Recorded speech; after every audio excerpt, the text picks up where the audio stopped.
مش كل نسلة فيها مشكلة ولا كل نان فيه مشكلة.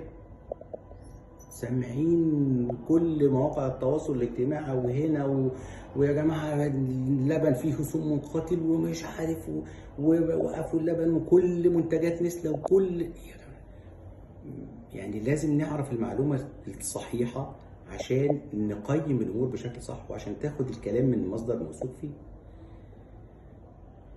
هو سحب احترازي تطوعي، يعني ايه الكلام دوت؟ يعني شركة نسلة لقت ان في مشكلة في 5 تشغيلات، تشغيلة من نان كومفورت و4 تشغيلات من نان 1 بأرقام معينة هنسيبها لكم في الفيديو. الأرقام دي هي اللي فيها مشكلة. المشكلة دي ان في مادة معينة لقوها اسمها الأراكادونيك أسيد بتفرز مادة اسمها السيريولايت، والسيريولايت دي بيبقى بكتيريا مقاومة للحرارة اسمها باسيلس سيريس.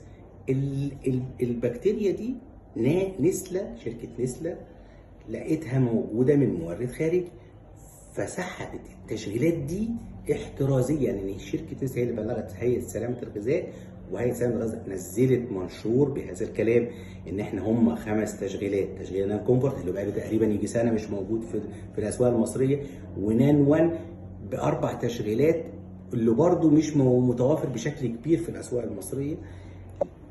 كل دوت هي احترازي تطوعي، اجراء احترازي تطوعي. يعني شركه نسلة هي اللي ما نسيرش الذعر في الناس وما نسيرش الكلام اللي هو ملوش اساس من الصحه. احنا ملناش علاقه انه ده في دوله ما حصل كذا، احنا لينا علاقه بالمصدر الرسمي عندنا هيئه سلامه الغذاء قالت ال5 حاجات دولت. لا بقى ايه ال26 فيه مشكله، ولا مش عارف بسكوت نسكا مش عارف فيه مشكله، ولا سريلاك فيه مشكله. هم الحاجات 5 حاجات دولت. بلاش ان احنا نشير حاجات احنا مش عارفين المعلومه الصحيه او المعلومه الطبيه الصحيحه فيها، وبلاش نثير الذعر.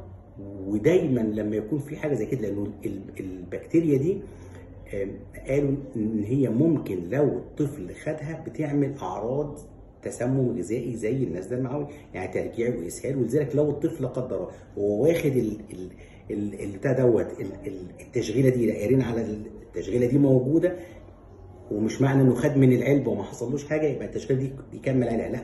لو لقيت التشغيله دي موجوده على علبه اللبن يعني نتخلص منها بشكل امن.